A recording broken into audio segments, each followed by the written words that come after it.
नमस्कार मु मनोज महापात्र कहानी शुणाए आपण शुणुछंती एई तो जीवन। आज एई तो जीवन रे आसंतु शुणिबा अध्यापिका बसंत मंजरी मिश्रंक ए सुंदर गप ए सुंदर कहानी कस्तूरी। ऑफिस जीवा पे प्रस्तुत होई जोता पिंधुथिले मधुबाबू हठात फुल गेटअप रे पाखको चली आसी स्त्री सिप्रा कहिले, गोटे मिनिट टिके पाखको लागि ठिया हुआ, गोटे सेल्फी नहीं जाए। आज आम विवाह वार्षिकी पूर्ति उपलक्षे गोटे भल सेल्फी अपलोड करी फेसबुक रे शेयर करने को पड़िबो। मधुबाबू प्रतिक्रिया को अपेक्षा न करी तांको मुह पाखरे निज मुह को लगाई गोटे सेल्फी नेले सिप्रा। एबे ताहले मु आसुची सिप्रा, ऑफिस टाइम हे गलानी। हाँ हाँ मु भी एबे बाहरिबी, नुआ वर्ष पे आम क्लब रे केते कोन प्रोग्राम आयोजन करिवार अछि। कही कही हाई हिल पिंधुथिले सिप्रा। कार रे बसी ऑफिस अभिमुखे जाऊ जाऊ मधुबाबू भाबुथिले ए होछि आधुनिकतार पागलामी।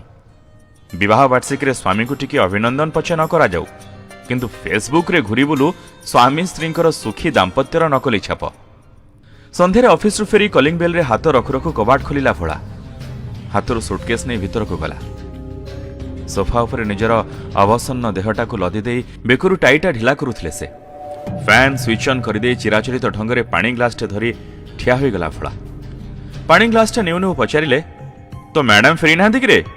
नाई बाबू, आपण को परे परे से भी गाड़ी नहीं चली गले। हौ तू जा टिके ब्लैक कॉफी नहीं आ, मुंडा भारी बिंधुची आज। भोला रोषेई घर को जीवा परे निजको निजे विश्लेषण करुथिले से। भगवान का आशीर्वाद आज तांको पाखरे सब किछि अछि, अथच एबे भी तांको मनरे एक विराट क्षोभ। स्त्री सिप्रा केबे हेले तांको मन कथा बुझी पारंती नाही। से चाहंती ऑफिस रु फेरिला बेलକୁ सिप्रा तांको पाखକୁ दौड़ी आसंते, पाखरे बसी भलमंद बुझंते, एकाठी बसी कॉफी पियंते। किंतु सिप्रा अत्याधुनिका, अधिकांश समय निज सांग और पार्टी को नहीं से व्यस्त। निजर हाई मेकअप और गॉर्जियस लुक और सोशल मीडिया को नहीं से व्यस्त। केतेबेले ब्यूटी पार्लर रे घंटा घंटा समय काटती तो आउ केतेबेले क्लब पिकनिक अबा पार्टी रे। जेबठु डायना क्लब रो प्रेसिडेंट हेलेनी सब बेले बाहरे। गोटे मात्र संतान, छुआरू बोर्डिंग स्कूल रे। सिप्रार जुक्ति पुओ बोर्डिंग स्कूल रे सेल्फ इंडिपेंडेंट हेबो, जीवन को सामना करिबा आपे आपे शिखिजिवो। अथच मधुबाबूंकर मानसिकता अलगा। गोटे बोली पुओ, माँ बापांक स्नेह आदर और विलासपूर्ण जीवनचर्या भितरे राजकुमार भली बढ़िबा कथा, किंतु प्रति कथारे तांकु सिप्रांक जुक्ति आगरे मुंड नुआइबाकू पड़े। कारण से चाहंतिनी तांको वैवाहिक जीवनर पृष्ठागुड़िक बहिरू अलगा होई चारिआडे अदरकारी कागज भली उड़ी बुलू, तांकु केही आंगुली देखाऊ।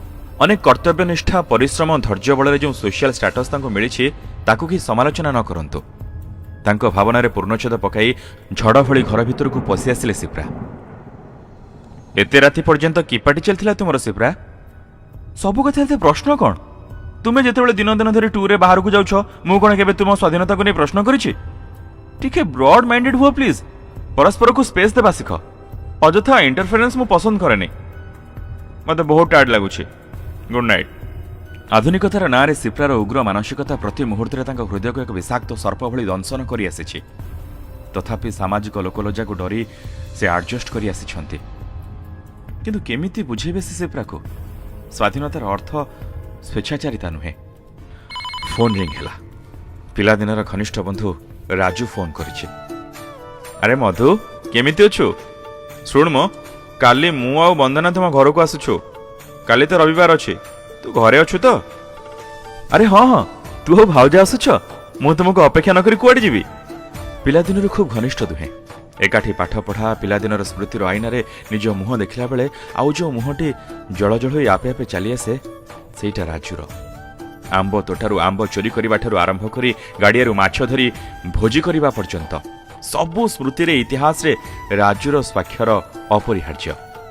प्राय सकाळ 10टा सुधा पहुंची गले राजू और तांको धर्मपत्नी वंदना। समस्ते एकाठी बसी जलखिया करू करू राजू कहूथिले, आम गाँ क्लब रो फंड विषय मते जिलापाल को देखा करबाकू पड़िबो। 2-3 दिनर काम अछि। मु भाबिली तो पाखरे रहिबी और वंदना मध्य गाँ रे रहि बोर हे गलानी, ताको टिके शॉपिंग मॉल आडे बुले आनिबी। दुई बंधु खिया पिया सारी गपर आसर जमाइथिले। मधु संपर्क रे कहबाकू जे राजू वंदना को कहूथिले, जानिछ वंदना, मधुटा हमर भारी सरला और निष्कपट, अति सादा सीधा। पिला दिनर केबे कोनोसी कथारे प्रतिवाद करे नाही। ଯିଏ ଯାହା କହିଲେ ବିନା ପ୍ରତିବାଦରେ ମାନିନିଏ। ବନ୍ଦନା ବିଶ୍ରାମ ନେବାକୁ ଚାଲିଗଲା ପରେ ମଧୁବାବୁ କହୁଥିଲେ, ତୁ ବଡ଼ ଭାଗ୍ୟବାନ ରାଜୁ, ତୋ ପାଖରେ ବନ୍ଦନା ଭାଉଜଙ୍କ ଭଳି ଏତେ ସ୍ନେହୀ ମିଷ୍ଠଭାଷୀ ପତ୍ନୀଟିଏ ଅଛି। ଭାଉଜଙ୍କର ତୋ ପ୍ରତି ଏତେ ଆଦର ଯତ୍ନ ଦେଖିଲେ ମୋତେ ଭାରି ଇର୍ଷା ହୁଏ ରେ। ପ୍ରତ୍ୟୁତ୍ତରେ ରାଜୁ କହୁଥିଲେ, ଆଉ ତୋ ପାଖରେ ତ ସବୁ ଅଛି, ଆଲିସାନ ବଙ୍ଗଳା, ବିଳାସପୂର୍ଣ୍ଣ ଜୀବନଚର୍ଯ୍ୟା, ସିପ୍ରା ଭାଉଜଙ୍କ ଭଳି ଆଡଭାନ୍ସଡ ଆଣ୍ଡ ଏଜୁକେଟେଡ୍ ୱାଇଫ୍। ଆଉ ତୋର କ'ଣ ଅଭାବ? ଅଭାବ ଅଛି ରେ ରାଜୁ, ଅଭାବ ଅଛି ଶାନ୍ତିର। ମୋ ମନରେ ଶାନ୍ତି ନାହିଁ। ବୁଝିଲୁ ମଧୁ, କସ୍ତୁରୀ ମୃଗ କସ୍ତୁରୀର ସୁଗନ୍ଧ ଖୋଜି ଖୋଜି ବହୁତ ଦୂରକୁ ଚାଲିଗଲା ପରି ତୁ ତ ଅନ୍ତର ଭିତରେ ଥିବା ଶାନ୍ତିକୁ ଅନୁଭବ ନ କରି ବାହାରେ ଖୋଜି ବୁଲୁଛୁ। ଜୀବନଟା ଗୋଟେ ଆଡଜଷ୍ଟମେଣ୍ଟ। ସବୁକିଛି ଭଲ ଆଉ କିଛି ମନ୍ଦ ମିଶିକି ରହିଥାଏ, କିନ୍ତୁ ଯିଏ ମନ୍ଦକୁ ଅଣଦେଖା କରି ଭଲକୁ ଆପଣେଇ ନିଏ ସେ ହିଁ ସୁଖୀ ଆଉ ଭାଗ୍ୟବାନ। ଛାଡ଼ ସେ କଥା, ଚାଲ ଶୋଇବା ଚାଲ। ତା ପରଦିନ ଅଫିସରେ ପହଞ୍ଚି ଅଫିସ କାମରେ ପୁରା ବୁଡ଼ିଗଲେ ମଧୁବାବୁ। ହଠାତ୍ ତାଙ୍କ ଭାଗ୍ୟାକାଶରେ ଧୂମକେତୁ ଦେଖାଦେଲା। ଏକ ବିରାଟ ଷଡ଼ଯନ୍ତ୍ରର ଶିକାର ହେଲେ ସେ। ତାଙ୍କ ସହକର୍ମୀ ଉଦୟବାବୁ ବୁଣିଥିବା ମିଥ୍ୟା ଜାଲରେ ନିଜର ସରଳତା ପାଇଁ ଛନ୍ଦି ହୋଇଗଲେ ସେ। ଆଉ ଘଟଣା ଏମିତି ମୋଡ଼ ନେଲା ଯେ ମିଥ୍ୟା ଆରୋପରେ ତାଙ୍କୁ ଗିରଫ କରାଗଲା ଭ୍ରଷ୍ଟାଚାର ଅଭିଯୋଗରେ। କିନ୍ତୁ ସେ ଥିଲେ ସମ୍ପୂର୍ଣ୍ଣ ନିର୍ଦ୍ଦୋଷ। ପୁଲିସ ଷ୍ଟେସନ ହାଜତ ଭିତରେ ବଡ଼ ମେଣ୍ଟାଲ ଟେନସନରେ ଥାନ୍ତି ସେ। ତା ପରଦିନ ତାଙ୍କୁ କୋର୍ଟ ଫରୱାର୍ଡ କରାଗଲା। ସରଳତା ନିରୀହତାର ପରିଣାମ ଯେ ଏତେ ଭୟଙ୍କର ହୋଇପାରେ ସେ ସେଦିନ ହୃଦୟଙ୍ଗମ କରି ବହୁତ ଭାଙ୍ଗି ପଡ଼ିଥିଲେ ମାନସିକ ସ୍ତରରେ। ହଠାତ୍ ତାଙ୍କୁ ଡାକରା ଆସିଲା, ତାଙ୍କର ବେଲ୍ ହୋଇଯାଇଛି। ଭଗବାନଙ୍କ ଉଦ୍ଦେଶ୍ୟରେ ଉପରକୁ ଚାହିଁ ହାତ ଯୋଡ଼ି ବାହାରକୁ ଆସି ସେ ଯାହା ଦେଖିଲେ ତାଙ୍କ ଆଖିକୁ ବିଶ୍ୱାସ କରିପାରିଲେ ନାହିଁ। ଓକିଲ ୟୁନିଫର୍ମରେ ଧଳା ଶାଢ଼ୀ ଓ କଳା ଗାଉନ୍ ପିନ୍ଧି ତାଙ୍କ ଆଖି ସାମ୍ନାରେ ଠିଆ ହୋଇଥିଲେ ସିପ୍ରା। ତାଙ୍କ ମୁହଁର ଭାଷାକୁ ପଢ଼ି କହୁଥିଲେ, ମୁଁ ତୁମ ପାଇଁ ଛିଡ଼ା ହେବି। ମୁଁ ଜାଣେ ତୁମେ ନିର୍ଦ୍ଦୋଷ। ମୁଁ ତୁମକୁ ନିର୍ଦ୍ଦୋଷ ପ୍ରମାଣିତ କରିବି। ଧୈର୍ଯ୍ୟ ଧର। କାବା ହୋଇ ସିପ୍ରାଙ୍କ ମୁହଁକୁ ଚାହିଁଥିଲେ ମଧୁବାବୁ। ଆଜି ତାଙ୍କର ଏ ମହାବିପତ୍ତି ସମୟରେ ସିପ୍ରା ଯେ ଅଚାନକ ଏକ ଆଶାବାଢ଼ୀ ହୋଇ ଠିଆ ହେବେ, ଏ ଭାବନା ତାଙ୍କୁ ଯେତିକି ଆଶ୍ଚର୍ଯ୍ୟଚକିତ କରୁଥିଲା, ସିପ୍ରାଙ୍କର ନୂଆ ଗେଟଅପ୍ ଆଉ ଉପସ୍ଥିତ ବୁଦ୍ଧି ତାଙ୍କୁ ସେତିକି ବିସ୍ମିତ କରୁଥିଲା। ନିଜକୁ ନିଜେ ପ୍ରଶ୍ନବାଣର ଅଡ଼ୁଆ ସୂତାରେ ଛନ୍ଦି ହୋଇଯାଉଥିଲେ ସେ। ଗୋଟିଏ ସ୍ୱାମୀ ପାଇଁ ତା ବିପଦ ସମୟରେ ଲଢ଼ି ତାକୁ ନୈତିକ ସାହସ ଦେଇପାରୁଥିବା ଜଣେ ସ୍ତ୍ରୀ ଅତ୍ୟାଧୁନିକା ଓ ଉଚ୍ଚଶିକ୍ଷିତା ହେଲେ ମଧ୍ୟ ତାଙ୍କ ଭଳି ନିରୀହ ଲୋକର ସମ୍ପୂର୍ଣ୍ଣ ମେଳ, ଏକଥା ଭାବି ଭାବି ଗର୍ବିତ ଜଣାପଡ଼ୁଥିଲେ ସେ। ଘରକୁ ଫେରିଲା ବାଟରେ ରାସ୍ତା କଡ଼ରେ ପଇଡ଼ ଦୋକାନୀ ପାଖରେ ଗାଡ଼ି ରଖି ସିପ୍ରା କହୁଥିଲେ, ବାବୁଙ୍କୁ 2-3ଟା ପଇଡ଼ କାଟିକି ଦିଅ। କାଲି ରାତିରୁ କିଛି ନ ଖାଇ ନ ପିଇ ତାଙ୍କ ପେଟ ପୁରା ଗରମ ହୋଇଯାଇଛି। ପଇଡ଼ରେ ଥିବା ଷ୍ଟ୍ରକୁ ପାଟିରେ ଦେଉ ଦେଉ ସିପ୍ରାକୁ କଣେଇ କଣେଇ ଚାହୁଁଥିଲେ ସେ, ଠିକ୍ ଏକ ବାଧ୍ୟ ଶିଶୁଟିଏ ଭଳି। ଲିଟିଗେସନର ବହୁଦିନ ପରେ ସେଦିନ ଯେତେବେଳେ ମଧୁବାବୁଙ୍କର ଡିଗ୍ରୀ ହେଲା ଆଉ ସିପ୍ରା ତାଙ୍କ ପାଖକୁ ଆସି ଜୋରରେ ଜାବୁଡ଼ି ଧରି କରୁଥିଲା ଅଭିନନ୍ଦନ, ମୁଁ ପ୍ରଥମ ଦିନରୁ ଆଶ୍ୱସ୍ତ ଥିଲି ଯେ ଆମେ ନିଶ୍ଚୟ ଜିତିବା।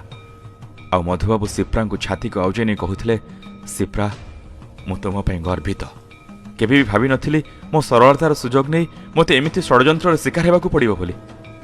କିନ୍ତୁ ତୁମର ମୋ ଉପରେ ଥିବା ଦୃଢ଼ ବିଶ୍ୱାସ ଆଉ ଆସ୍ଥା ହିଁ ଆଜି ମୋତେ ସମ୍ମାନର ସହ ପୁଣି ଥରେ ଆଗକୁ ମାଡ଼ି ଯିବାର ସାହସ ଯୋଗାଇଲା। ଯେଉଁ ଆଧୁନିକତାକୁ ମୁଁ ଉଗ୍ର ମାନସିକତା ଭାବୁଥିଲି, ତା ବାସ୍ତବିକ ବର୍ତ୍ତମାନ ସମାଜର ଆବଶ୍ୟକତା।